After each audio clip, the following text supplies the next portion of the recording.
newspapers. They said, don't worry about it. In other words, they're politicians. They can do it. But I just want to thank everybody. This is a far bigger win than we even expected, all five. And that's something that's really something. And not only is it all five, it's all five, whether it's 60 or just about 60, and even I see one up there at 66 and 67. And you have to remember, and I say this all the time to the pundits, I love the pundits, but I say it all the time, there are three people. When you crack 60, and as we did last week with our great city and our great state of New York, when you crack 60 with three people, that's very hard to do. In fact, I think Chris can tell you, if you crack 60 with two people, that's called a massive landslide. But we have three. And, you know, some strange things have happened. Last night it was very strange when I watched this group get together.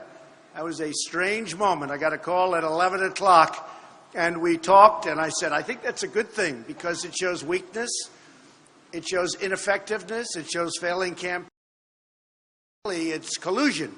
In business, they put you in jail for collusion. In politics, you're allowed to get away with it. But it really is. I thought it was a very weak signal. And the Republican Party needs something much different than that. We'll be going to, thank you, we'll be going to Indiana. I'll be leaving tomorrow afternoon for just a long stay, and it's a great state. I have many, many friends there, and I have a coach, Bobby Knight, the great Bobby Knight, and we're going to be spending a lot of time with Bobby. And Bobby's an amazing guy. He's tough, he's sharp, he's smart, and he wins. He knows how to win, and the people of Indiana love him, and Bobby's endorsed me, and we're going to spend tomorrow night and I think the next day with Bobby. So it's going to be a lot of excitement and fun.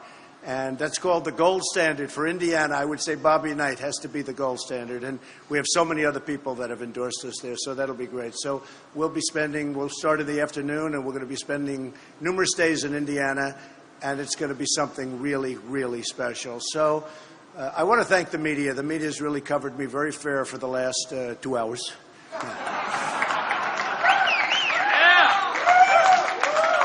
They've been really very fair over the last few weeks, and it's been amazing what's been happening. The crowds we've had are record-setting crowds, bigger than Bernie, but Bernie's second, I have to say. In fact, I suggested today, you probably saw that the Democrats have treated Bernie very badly, and frankly, I think he should run as an independent. Okay, and I actually do.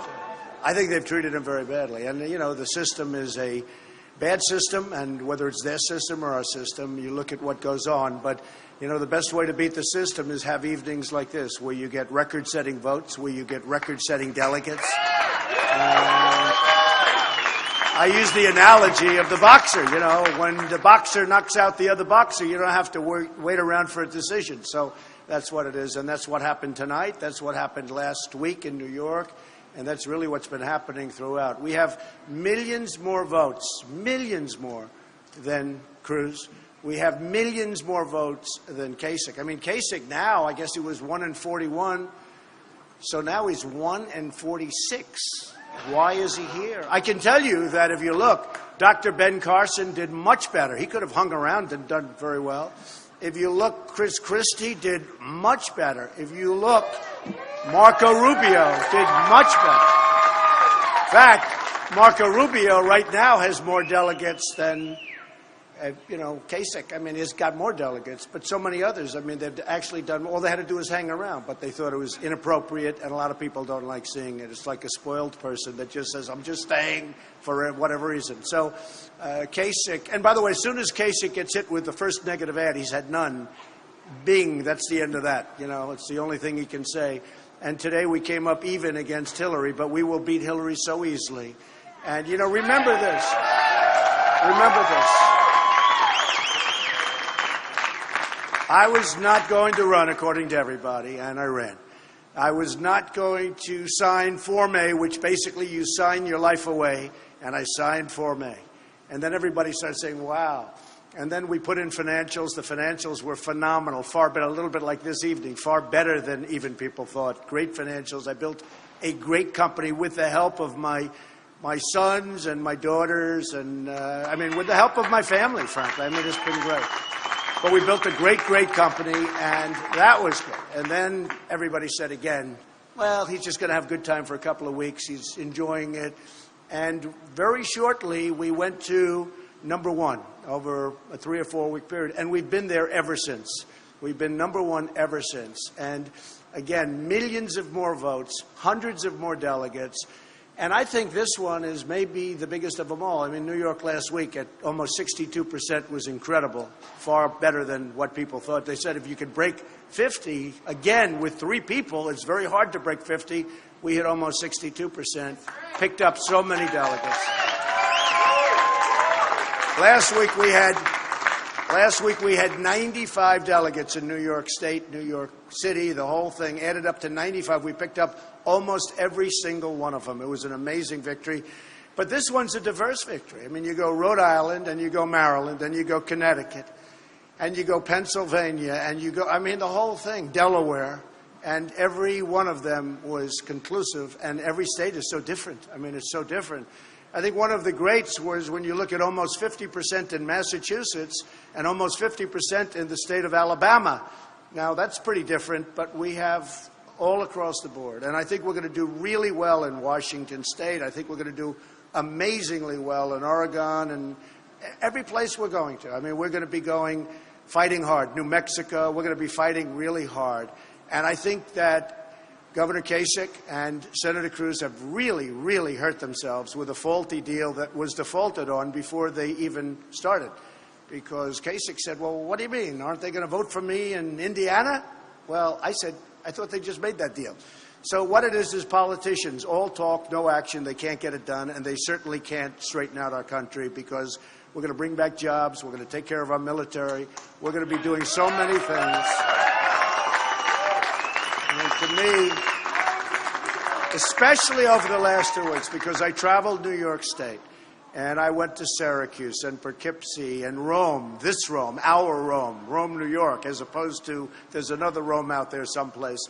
But we went to Rome, New York, and we went to the island, Bethpage, and just every place we went, manufacturing down 40 and 45% and even more.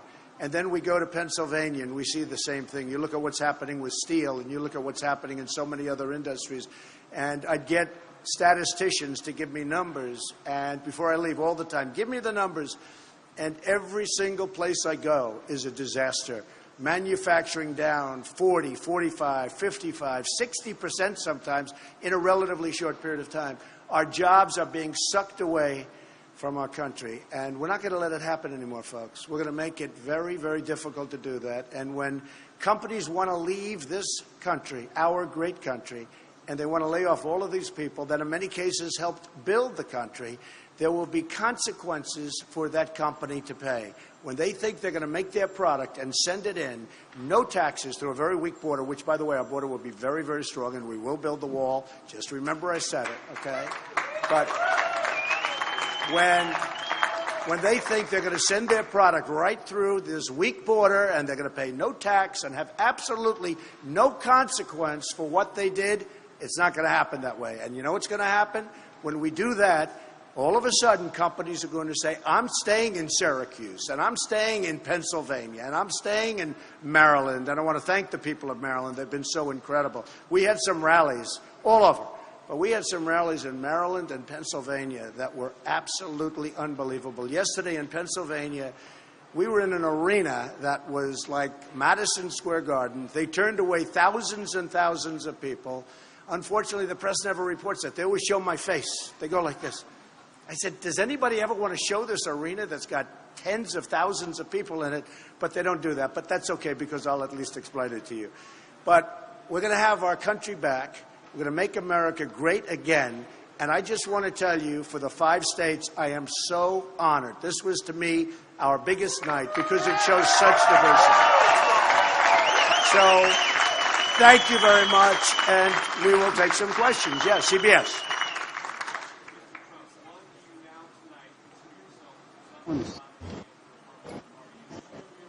No, he's not our name, Mike. Number 22. Yeah, it's all been, well, I don't know what the final number is, but the money we raised for veterans has been mostly distributed. and we're looking for some other really worthy places to distribute the final amounts. But for the most part, it has been distributed. We raised millions of dollars. Yes, go ahead. I consider myself the presumptive nominee, absolutely. I mean, if you look, honestly, Senator Cruz and Governor Kasich should really get out of this. They have no path to victory. They have no path to victory. And honestly, they should get out of the race, and we should heal the Republican Party, bring the Republican Party together. And I'm a unifier. I unify people. That's how I did it in business. I mean, I unify people. We will have people that are backing this party and backing my candidacy that you folks will not even believe. We're going to have such unity. Now, I'm not saying everybody, because some people have gone too far over the edge, but we will have people backing the party and backing the presidency, and we're going to win, and we're going to beat Hillary Clinton, and it's not even going to be hard.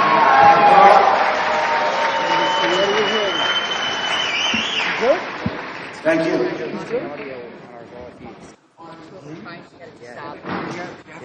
You have a mic that's feeding into it, and there's messing all the audio.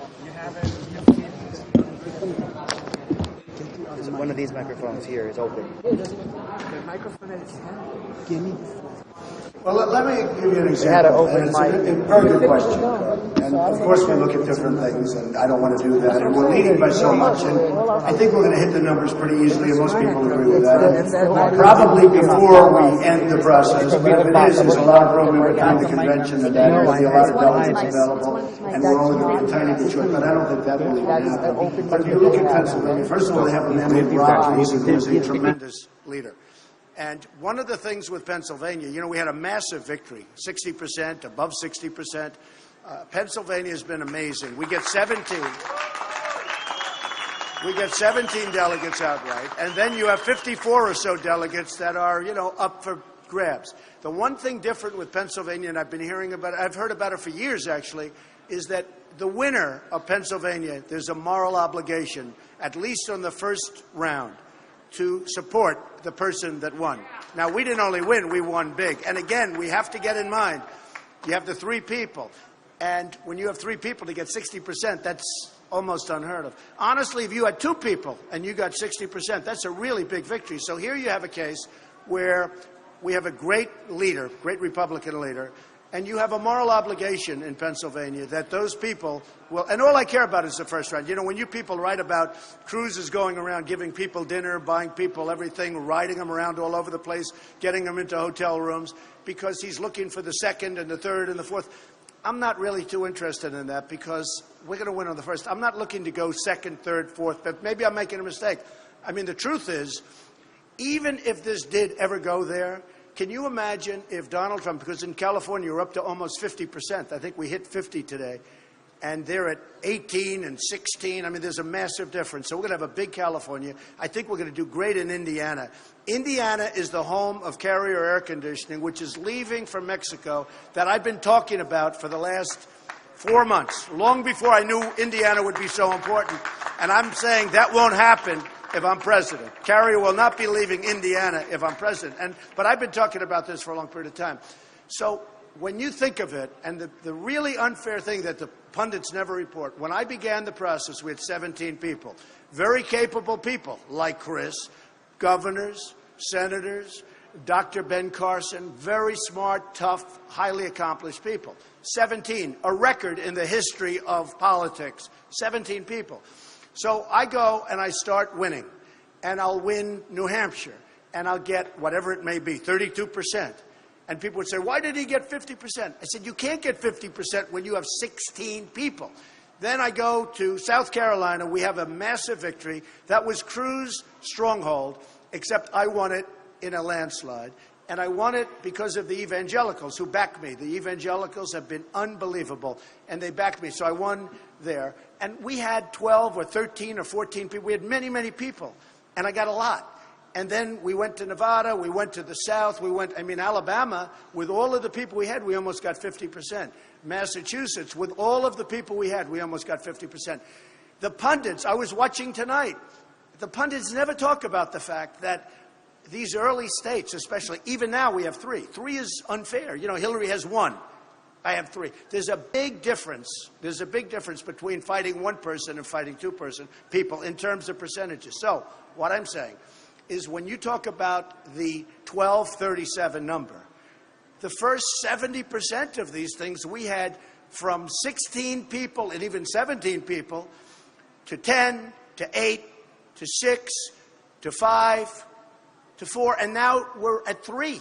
So it's really unfair when you try and, I mean, I've always been very good at math. Nobody ever discusses that. When I watch the people on television, whether it's CNN, Fox, or any of them, and I watch, they never talk about the fact that we have all these people, and that if you got a 32 or a 35 or a 38, and you have 7 people running, that's that's like 75. So we are really honored by this night, and I'm really honored to have hit over 60 in virtually every race with 3 people in the race. Okay.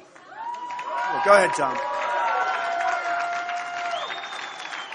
I didn't want to bore you with that long thing, but I'm telling you, it's never discussed on television. Go ahead. Just this week, Senator Cruz announced he's come up with a short list of potential running mates. They've started the vetting process. He's wasting his time, Tom.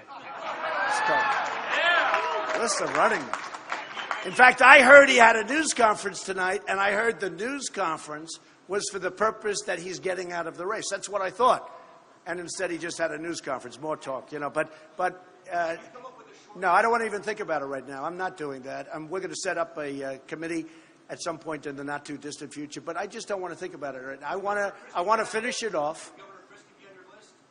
Well, I think he's fantastic. I think Chris Christie is fantastic. So certainly he would be somebody.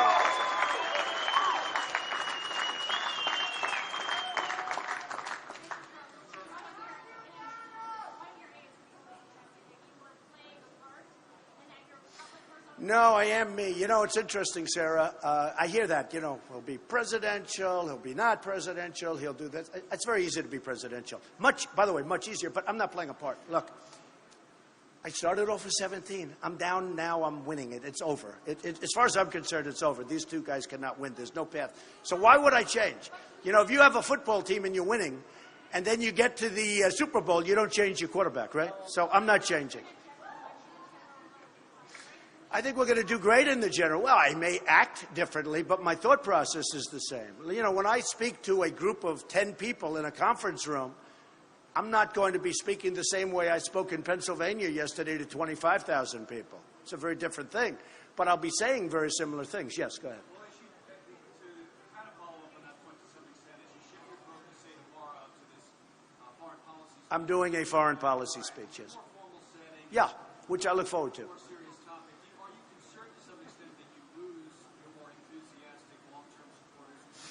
Well, it's an interesting question. I've had many, many people write in, tweet in, modern way of writing, but write in, tweet in, call in, please don't change, just stay the way you are. So, look, I'm not changing. You know, I went to the best schools. I'm like a very smart person. I'm going to represent our country with dignity and very well. But I don't want to really change my personality. I think, you know, it got me here. Somebody said, if you changed and if you were that way, you wouldn't be maybe where you are right now. You know, we beat a lot of people. A lot of people are sitting back saying, what happened, darling? Why are we sitting here? We're watching television. Don't forget, when I announced, there were many favorites that were going to win.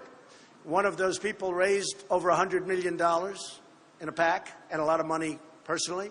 Others had other big advantages, governors of major states, et cetera, et cetera. They were all going to do great. They were all going to do great, but one after another, and here we stand with big 5 victories over 60%. David? Tonight in her speech, Hillary Clinton took a chunk out of you and basically said she's going to have a theme about love, Trump, and hate. How do you fight back against somebody who calls you a hateful person? Sure. I mean, I call her Crooked Hillary. She's crooked. She'll be a horrible president. She knows nothing about job creation. Her husband signed NAFTA, which destroyed this country economically, I will tell you. You look at New York State, you look all over New England, you look at Pennsylvania, NAFTA was a disaster. Her husband signed it, and it was a disaster for this country. Hillary will be horrible, absolutely horrible on economic development. She will be terrible on jobs. She knows nothing about jobs except for jobs for herself. And when it came to answering the phone, at 3 o'clock in the morning, she was sleeping, okay? She wasn't, with Benghazi and all of the other problems. You look at what she did with Syria. You look at what she's done in so many different ways. She will not be a good president. She doesn't have the strength. She doesn't have the stamina. I know about dealing with China. I've made billions of dollars dealing with China. China can be dealt with, and you can get along with them. But Hillary does not have the strength or the stamina to deal with China or other things. But bottom line is, one of the big problems our country has is problems with trade, where you have China, Japan, Mexico, so many countries just ripping us left and right. The politicians cannot handle that problem. 2 reasons. Number one, they don't have the competence to do it. Number two, most of them are paid off through campaign contributions so that they don't touch certain things that the people want touched. When people are making less money in real wages than they were 18 years ago, and then some people say, wow, he had a big crowd. That's one of the big reasons. I mean, you have people making less money today, as you know, because you see every stat. Less money today, David, than they made 18 years ago. And in some cases, they're working 2 jobs. So they're getting older and they're working harder. Shouldn't be that way. You're not worried at all, though, about being labeled? No, I don't worry about it. No, I don't worry. I'm not a hateful person. I'm a person that loves people. And make America great again. I mean, that's just the theme. I mean, she's going with that because she thinks it's great.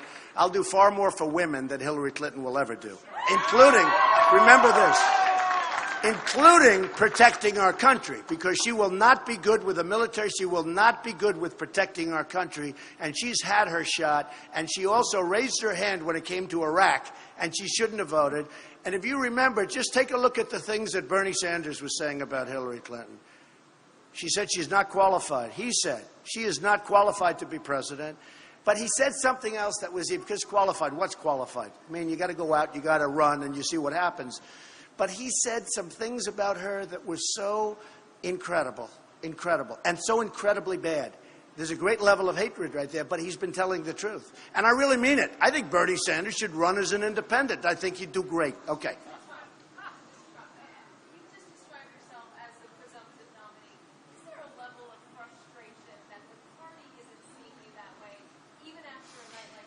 I think the party is seeing me that way. I'm getting calls that, as I said, you wouldn't believe. I'm getting calls from people that I really can't even know how they can do it because they've said such horrible things about me, and now they want to join the team.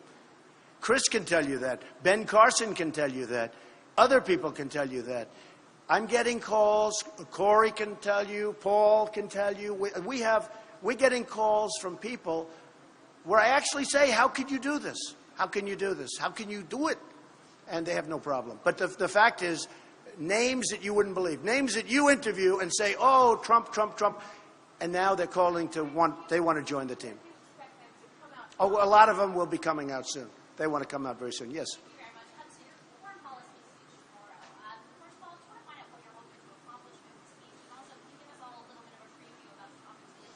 Sure. I mean, tomorrow's going to be, I think, interesting. It's going to be some of my views on foreign policy and defense and lots of other things. So we'll be discussing, and part of it is the economics. I mean, I was asked a question recently by Wolf Blitzer on CNN, and he talked about NATO. I gave a great answer. I gave an answer that at first people didn't like, and then they said, you know what, Trump is right. Experts said. I said it's obsolete, and too many people are getting a free ride because we're funding 72, 73% of NATO. You have 28 countries, and many of these countries are just taking advantage of the United States. And you have to pay up because we don't have a country with $19 trillion in debt that can afford this anymore. You have to pay up. And part of what I'm saying is we love our countries and we love our allies, but our allies can no longer be taking advantage of this country. This isn't 40 years ago and it's not 20 years ago. This is now. And we have to rebuild our infrastructure. We have to rebuild our country. We have to get rid of ISIS, and we have to get rid of them fast. Our military is totally depleted. We have to build it up. It's going to be the cheapest thing we can do. And a lot of great things are going to happen. We're going to make America great again. But that sounds a lot like what you talked about when you're on the Stop Your Rally. Should we expect a lot of that, or No, you're going to really hear different things. Yeah, very. I'll never change one thing. You know what I will never change? Make America great again. I will never change it. That's one thing.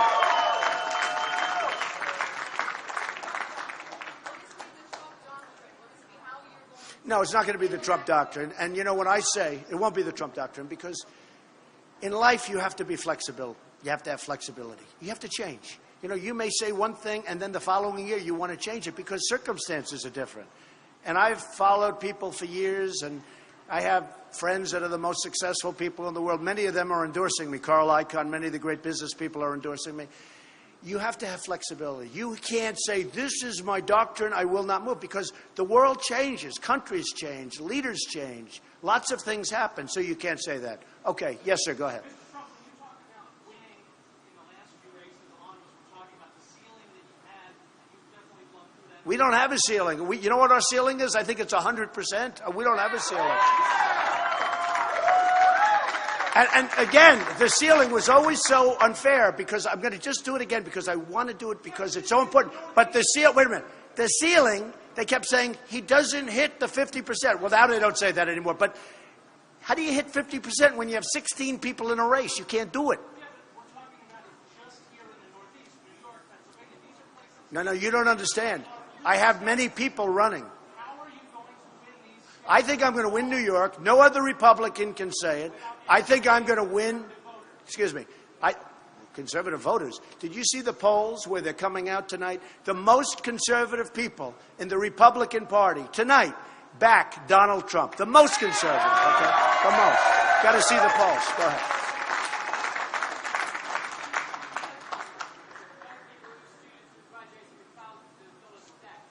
Yeah, debt is the single biggest question I'm getting, student debt. And we're going to work on that. We're going to make it much different. The biggest problem the students have, they have the problem with debt, but they go to a good college, they borrow right up to here, and they're choking on debt, and they graduate, they work hard, they get good marks, and then they can't get a job. I'm going to bring jobs back to this country like you've never seen. That's the biggest problem.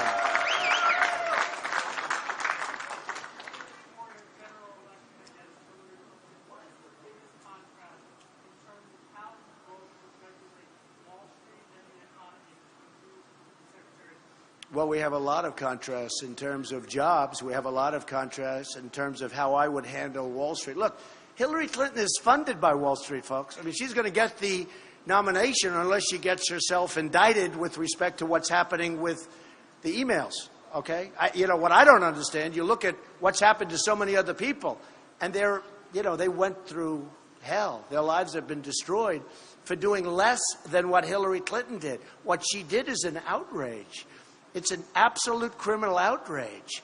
And for her to be able to run as a Democrat, that's why maybe Bernie Sanders isn't finished.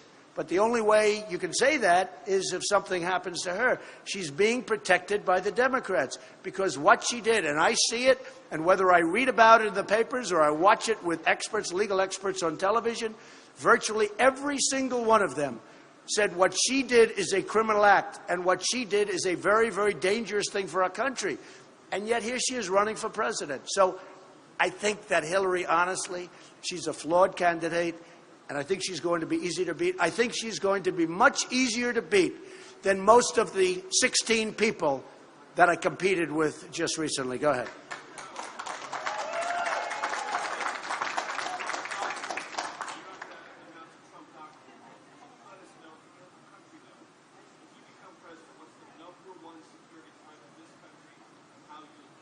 To me, always the number one security threat to the United States is nuclear. That's our biggest threat. It's our biggest risk, the power of weaponry. And we have to be unbelievably careful. The single biggest, it is not global warming. President Obama said the biggest threat to our country is global warming. That's called, give me a break, okay? The biggest threat to our country is nuclear. And we cannot let Iran get a nuclear weapon. We're going to do something where we'll have a real partnership with China. You know, we have a lot of power over China. China has rebuilt itself by making a fortune over us. China has power, tremendous power, over North Korea. We have to be very vigilant on North Korea. We cannot let this guy go much further. And China should handle that problem. China can handle that problem very easily. They say they can't, but they're toying with us, okay? They're toying with us. We have a lot of power. We're going to have a great relationship with China. We're going to have a great relationship with Putin and Russia. But let me tell you, China has a lot of power over North Korea, a tremendous amount of power. They just refuse to use it, and they refuse to talk about it, and they're toying with us. And right now, they don't respect us. They don't respect our president. And because of that, they're getting away with murder. And this guy is getting away with murder. What's going to happen is, and something very important to me and to a lot of other people, but very, very important to me, is nuclear weaponry. That is your single biggest threat in the world today. Go ahead, Tom.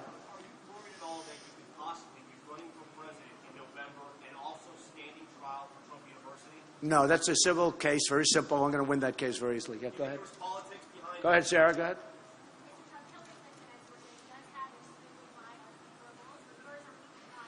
Well, my unfavorables have come down a lot over the last few weeks. Well, remember this.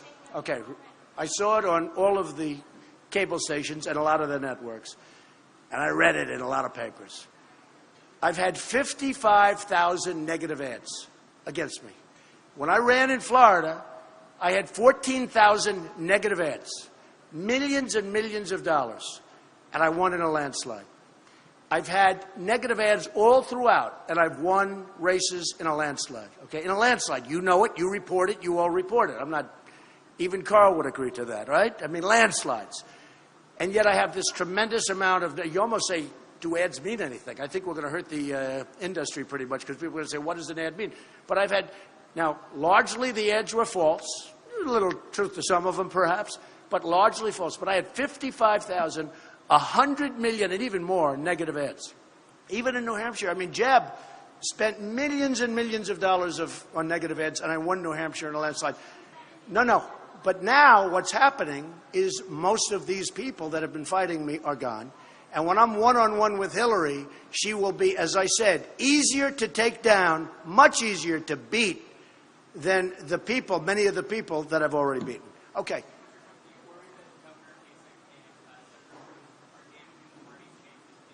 Well, I think they're hurting the party because, again, they have no path, zero path to victory. And we're going to win on the first ballot. We don't look for the delegates on number 2, 3, 4, 5 ballot. And here's what I say. Let's assume it did go beyond the first ballot. And let's assume you're Reince, who's a very good man, head of RNC, Reince Priebus. And let's say, oh, well, Trump was 12 short, or 15 delegates short, or 25 short. But 500 more than Cruz, and far more than that ahead of Kasich. So you go to a second ballot. Now, Trump by that time will be 5 million votes because of California and the size of California, and I think Indiana and other places. Trump by that time will be 5 million votes ahead of Cruz. Will be much more than 5 million votes ahead of Kasich. I mean, Kasich should be he got to get. I call him one. Now I change it. Now I change it to 1 in 46. I mean, how do you stay in a race? And I would have won Ohio had I not been given a dirty poll saying that Florida was tougher than I thought. I stayed in Florida for 2 more days instead of going to Ohio. If I spent 2 more days in Ohio, I would have won it. Okay. How do you pick a man on the second or third or fourth ballot who has millions of votes, 5, 6 million votes, less than Trump, and I'm the one that brought all these people into the party. That's why the Republican Party is up almost 70% from 4 years ago. And you know what's going to happen? Those people, at a minimum, they're going to be very upset, very angry, but at a minimum, they're just not going to vote. They're not going to vote. So how do you do this? How do you say, okay, Trump won by 5 million votes. Trump is 5, 6, whatever, 100 delegates more than Cruz and much more than that having to do with Kasich. And he brought millions of people into the party, and everybody is talking about the party worldwide, how hot the Republican Party. You know, some people used to say it stayed. Well, the Democrats are 35% down from 4 years ago. The Republicans are almost 70% up from 4 years ago. So, I mean, that's an amazing tribute. And that's not because of, believe me, that's not because of Kasich or Cruz. That's because of me. So here's the thing. How do you say to them, We're going to choose a man that lost by 5 million votes and 500 delegates. We're going to take him because Trump was 14 delegates short of winning in the first ballot. I don't think you can do that. Now, with that being said, I intend to get enough delegates, but that's it. Okay. Yes, ma'am. One more question. Go ahead.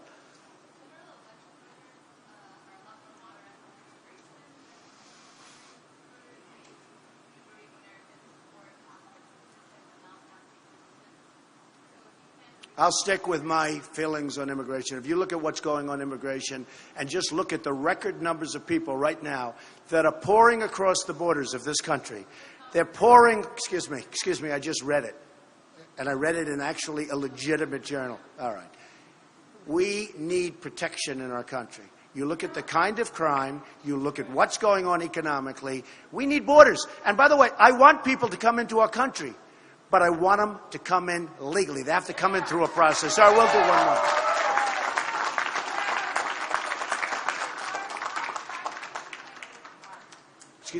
Excuse me? Well, I think the only card she has is the woman's card. She's got nothing else going. And frankly, if Hillary Clinton were a man, I don't think she'd get 5% of the vote. The only thing she's got going is the woman's card. And the beautiful thing is, women don't like her, okay? And look how well I did with women tonight. Okay. So, ladies and gentlemen, thank you. Thank you very much. I appreciate it. Thank you.